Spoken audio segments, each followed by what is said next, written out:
né? Os mortos sem Cristo terão oportunidade de salvação? Aqueles que morreram enquanto estavam vivos não entregaram a vida para Cristo. Esses terão oportunidade de salvação? Então, eu acabei já respondendo, né?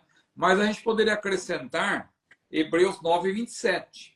Hebreus 9:27 é muito claro, né? Aos homens está ordenado, né? Aos seres humanos está ordenado morrerem uma vez, vindo depois disso o juízo. Então, a oportunidade que a pessoa tem de salvação, claro que existem excepcionalidades que a gente mencionou, não é? Pessoas que morrem na fase da imaturidade, ou seja, fora da idade da razão, pessoas com problemas mentais, eu penso que elas vão ter um tratamento diferenciado pelo justo juiz, nós não sabemos qual exatamente, mas creio que Deus saberá como julgá-las. Pessoas que morrem sem nunca ter ouvido a mensagem do Evangelho, por isso que Paulo até menciona lá em Romanos 1 e 2, ele fala tanto daqueles que vão ficar sem desculpa, né? Quando ele diz assim, as coisas invisíveis de Deus, tanto seu eterno poder como a sua divindade, se entendem, claramente se veem pelas coisas que estão criadas, para que ninguém fique inexcusável, né? Para que ninguém seja, para que ninguém dê uma desculpa, ou seja, olha, eu estou livre. Não, você teve a sua oportunidade, de alguma maneira, é esse o sentido. E Romanos 2 fala também da lei, ali da consciência, que é como se Deus tivesse colocado em nós uma partícula pela qual, quando nós olhamos para a criação de Deus, como nós olhamos para a grandeza do Criador, mesmo sem ter ouvido a mensagem do Evangelho, as pessoas reagem.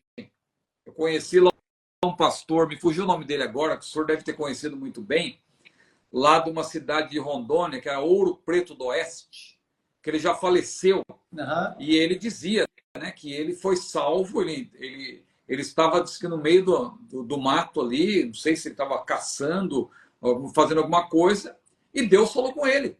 Ele ouviu claramente a voz do Senhor e procurou uma igreja, entregou sua vida a Jesus.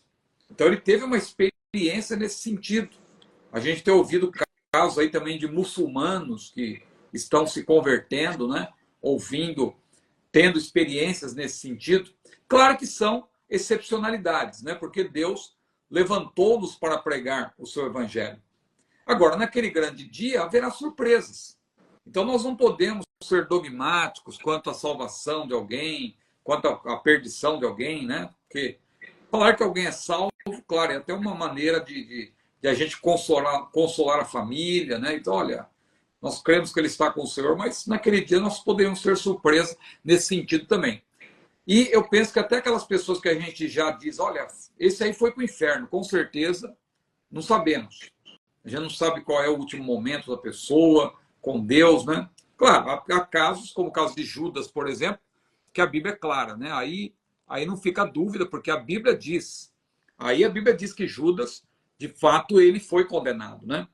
No caso de Judas, porque o apóstolo Pedro, inclusive, fundamentou a substituição de Judas nos Salmos, demonstrando que ele perdeu a sua posição no apostolado, porque ele perdeu a salvação.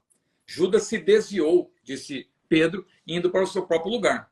Agora, tem outros casos que a gente não se arrisca, a gente prefere aguardar, né? Porque Deus saberá como julgar naquele grande dia. Quer dizer, a pessoa, conforme eu falei aqui, a pessoa já parte para a eternidade, né? Sabendo disso, porque ela vai para um lugar intermediário. E aquele que é salvo, evidentemente, ele já vai ficar no paraíso, aguardando ali o momento em que o Senhor virá buscar a sua igreja. O ímpio, ele já fica no Hades, aguardando a sentença final, mas já em tormentos, ou seja, sabendo que ele está condenado. Claro que naquele grande dia, mesmo assim, alguns vão querer se justificar, Jesus falou disso. Agora, respondendo objetivamente à pergunta, os mortos sem Cristo, eles não vão ter outra oportunidade. A salvação é em vida. Ou seja, aqueles que ouviram a mensagem do Evangelho e rejeitaram, as pessoas que, sim, quem está no Hades não tem mais chance, minha irmã. Não tem mais chance. Quem está no Hades já teve essa oportunidade aqui na Terra. Jesus ensinou lá em Lucas, no capítulo 16. Né? Lucas, no capítulo 16, ele foi muito claro. Ele disse que ele mostrou que o rico partiu para a eternidade e já foi para um lugar de tormentos. E ele quis sair de lá. Ele recorreu ao pai Abraão e tal, e ele recebeu a resposta de que na terra no caso de Lázaro, ele foi temente a Deus e o rico não. Ele desobedeceu a Deus. Então, claro, eu falei das excepcionalidades, mas agora falando da regra geral, qual que é a regra geral? Jesus ensinou. Marcos capítulo 16, versículo 16. Não é? Jesus antes disse, ide por todo mundo, pregar o evangelho a toda criatura. Aí ele diz, quem crer e for batizado será salvo. Quem não crer será condenado. E João 3,19 também, que eu já até citei, a pessoa que não crer, que rejeita a palavra, ela já parte deste mundo condenada. Olha aqui, ó. É 3,18, na verdade. Eu até coloquei aqui para ler. Quem crê nele, Jesus falou, não é condenado. Mas quem não crê já está condenado, porquanto não crê no nome do unigênito Filho de Deus. Esse versículo é uma continuação de João 3,16, que é o texto áureo da Bíblia. Deus amou o mundo de tal maneira que deu o seu Filho unigênito para que todo aquele que nele crê não pereça, mas tenha vida eterna. Então veja, para que todo aquele que nele crê não pereça, mas tenha vida eterna. E aí o 18 diz, quem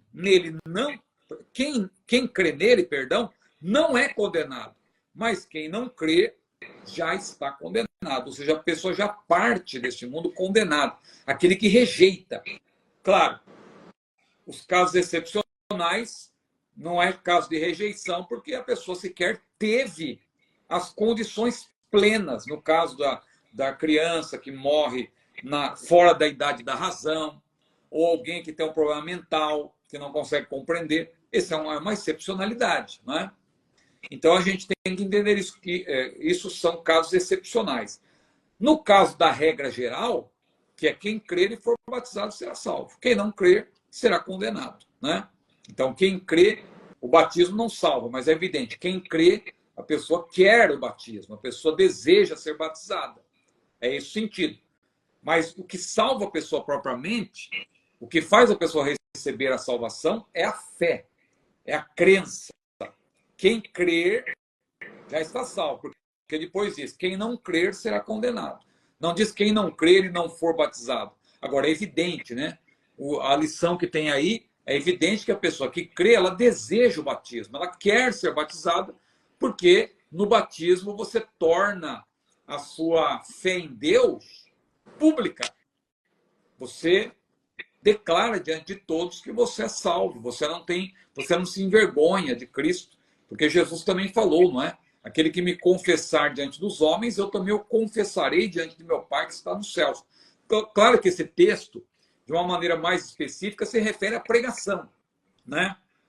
Aquele que confessar Jesus pregando, mas também tem uma validade também para aquele que confessa o Senhor sem medo, publicamente, no batismo, por exemplo, porque em Romanos 10, 9 e 10 também disse, com a tua boca confessares o Senhor Jesus e em teu coração creres que Deus ressuscitou dos mortos, será salvo, visto que com a boca se faz confissão para a salvação e com o coração se crê para a justiça.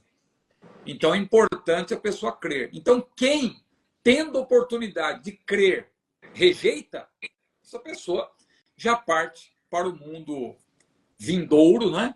Condenada. Então, respondendo, não há nenhuma possibilidade de absolvição para aqueles que já partiram sem a salvação em vida, porque não há oportunidade de salvação pós-mortem para aqueles que rejeitaram a salvação.